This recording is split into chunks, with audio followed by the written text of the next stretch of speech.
현 시점부터 내신이 안 나오니까 AP를 미리 들어라, 또는 SAT를 미리 듣자, 또는 토플 점수를 높게 내자, 이렇게 접근하는 방식은 실패를 할 확률이 거의 80-90% 이상이 될 수 있기 때문에.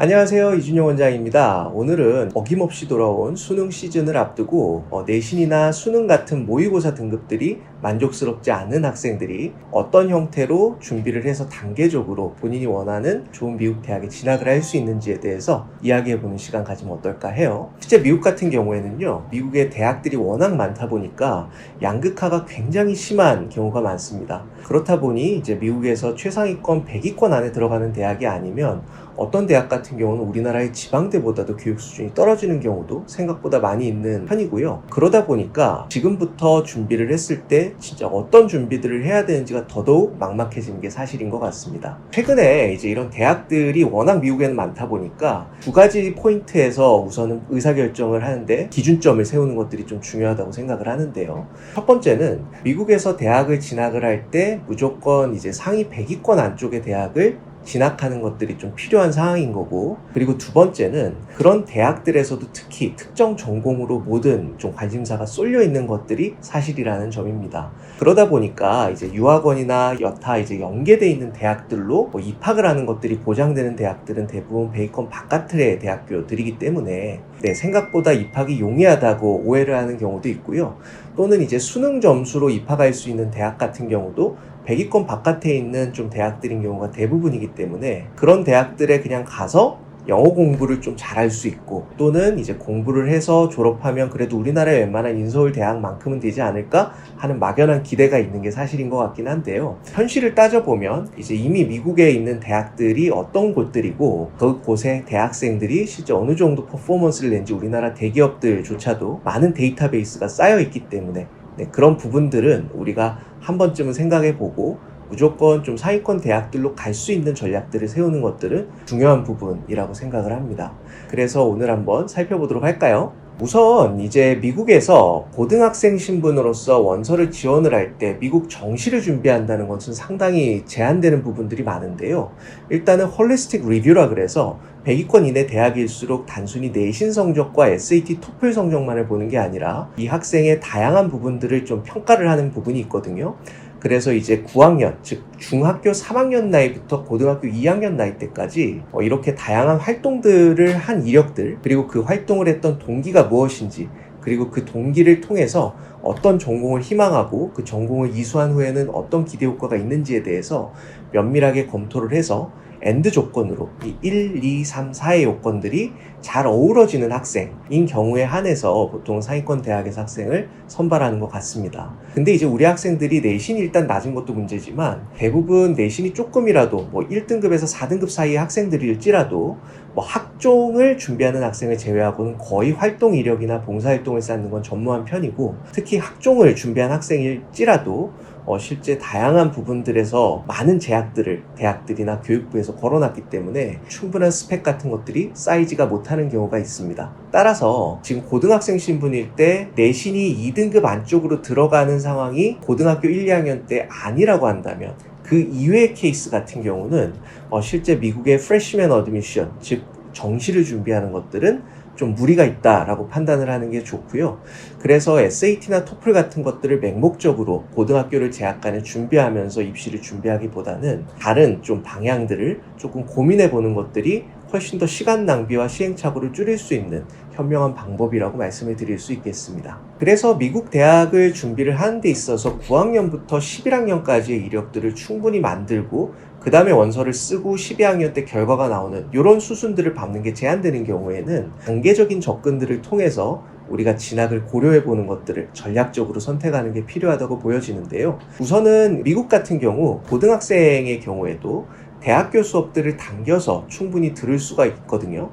실제 미국에 있는 고등학교를 재학 중이라고 할지라도 현지에 있는 대학에 가서 수업을 들은 것들이 다 성적표로 발행이 가능하기 때문에 이런 식으로 대학교 수업들을 사전에 들어서 좋은 학점을 내는 것들을 통해서 프레시맨 트랜스퍼나 트랜스퍼 원서를 쓰는 것들을 고려하는 것들이 바람직하다고 할 수가 있겠습니다. 그래서 이제 트랜스퍼라고 함은 직전 학교의 성적을 가지고 GPA를 판단하기 때문에 직전 학교가 고등학교 내신 성적이 아니라 대학교 수업을 들었기 때문에 대학교 성적으로 들어가니까 실질적으로 내신 등급이 상관이 없이 본인이 대학교 성적만 잘 관리를 고등학생 때 하기만 해도 상위권 대학을 들어갈 때 내신 성적으로 발목 잡히는 일들은 원천적으로 없앨 수가 있다고 할 수 있겠죠. 그러면서 단계적으로 이제 대학교 수업들을 A- 이상의 성적들을 유지하는 것과 동시에 어느 정도 한 12학점에서 15학점 정도의 학점을 이수한 이후에 토플 준비는 시작을 하는 것들이 바람직하다고 할 수가 있어요. 왜냐하면 토플 같은 경우는 학생이 그 환경 속에서 어떤 스폰테니어스한 환경들,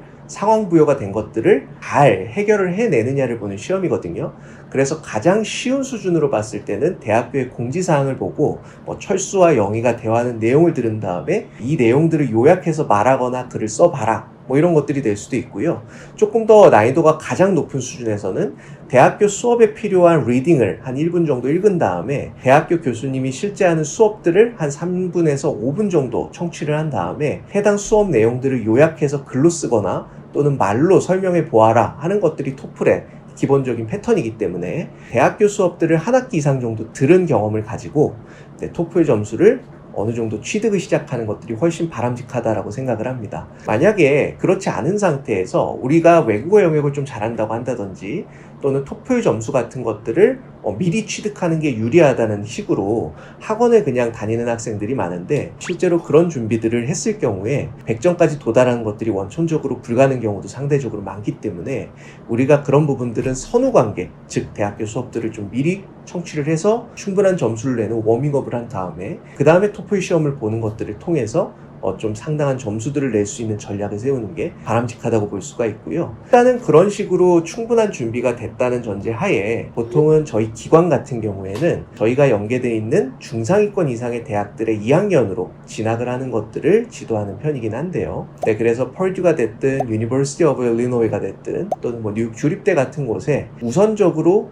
1학년 2학기 또는 2학년으로 진학을 해서 그곳에서도 학점이 잘 취득이 되는지에 대한 여부들을 따져보는 것들이 좀 바람직한 전략이라고 얘기들을 합니다. 그 이유가 뭐냐면 실제 학점 관리 같은 것들이 점점 난이도가 올라가거든요. 그럼 이제 대학교 1학년 과정, 2학년 과정 같은 경우는 로얼 디비전이기 때문에 통상적인 교양 과목이나 우리가 보편적으로 고등학교 때 들었던 것들이 리바이브 되는 경우들도 종종 발생할 수가 있는데 대부분의 전공 과목 같은 경우에는 대학교 3학년, 4학년 때 다 몰려서 수업들이 배치가 되는 경우가 많습니다. 실제 미국 현지에 있는 중상위권 대학에서도 학점 관리가 2학년 때 충분히 되는 것들이 잘 되지 않으면 3, 4학년 때는 정말로 좋은 결과들이 나오지 않거나 중간에 학업을 포기하는 경우가 굉장히 많기 때문에 그런 부분들을 염두를 해서 미국의 현지에 가서도 학점 관리가 되는 걸 확인한 다음에 웬만하면 최상위권 대학에 편입학 원서들을 제출하는 것들이 바람직하다고 생각을 합니다. 그래서 이제 1, 2학년 동안 충분히 학점 관리를 하고 미국 현지에서도 크레딧을 쌓는 동안은 보통은 엑스트라 커리큘러 액티비티라 해서 본인이 현재 있는 고등학교에서 채우지 못했던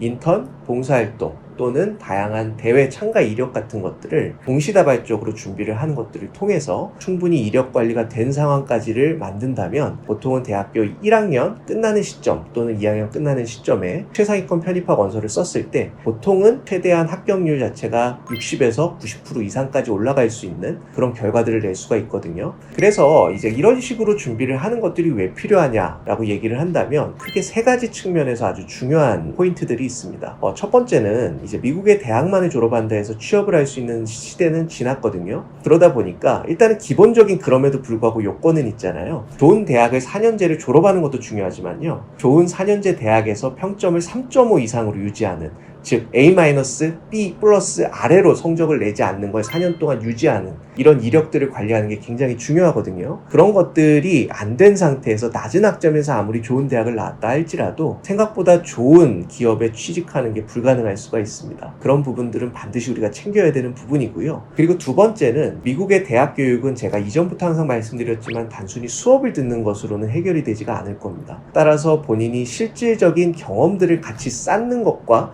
대학에서 강의를 통해 지식을 쌓는 것들을 병행하는 것들을 통해서 본인이 커리어 패스에 대한 준비를 대학 졸업 전까지 어느 정도는 해놔야 되는 부분이 있기 때문에 그런 부분들에서 단계적인 접근을 해야 학업에서의 실패를 줄이면서 여유 있는 시간에 다양한 체험들을 추가로 할 수 있는 부분들이 있다는 것이고요. 그리고 세 번째는 언어를 우리가 공부를 하고 단순히 수학을 공부하는 게 유학의 본질은 요즘은 아닌 것 같긴 하거든요. 그래서 자신만의 영역을 정한 다음에 충분히 거기서의 이력을 쌓기 위해서는 시험 성적에 너무 매몰돼서 현 시점부터 내신이 안 나오니까 AP를 미리 들어라, 또는 SAT를 미리 듣자, 또는 토플 점수를 높게 내자, 이렇게 접근하는 방식은 실패를 할 확률이 거의 80-90% 이상이 될 수 있기 때문에 우리가 합리적인 순서들을 좀 정해서 전략을 짜는 것들이 실패를 줄일 수 있는 가장 효과적인 방법이 아닌가 싶습니다. 그래서 오늘은 우리나라에서 고등학교 재학간에 내신이 이제 4, 5, 6, 7등급 정도 좀 제한되는 학생들이 만약에 미국 대학을 각 잡고 준비를 한다면 어떤 식의 좀 순서대로 준비를 해야 되는지에 대해서 이야기를 나눠봤는데요. 저희 캠퍼스 같은 경우들은 이제 이런 순서대로 충분히 준비를 했던 학생들이 수백 명 이상의 케이스들을 가지고 있기 때문에 본인이 만약에 지금 이 영상을 통해서 헛갈리는 부분들이 많이 있다면 한 번 정도까지는 제가 직접 면담을 통해서 로드맵을 짜드리고 있으니까 많이 문의들 부탁드릴게요. 오늘도 경청해 주셔서 고맙습니다.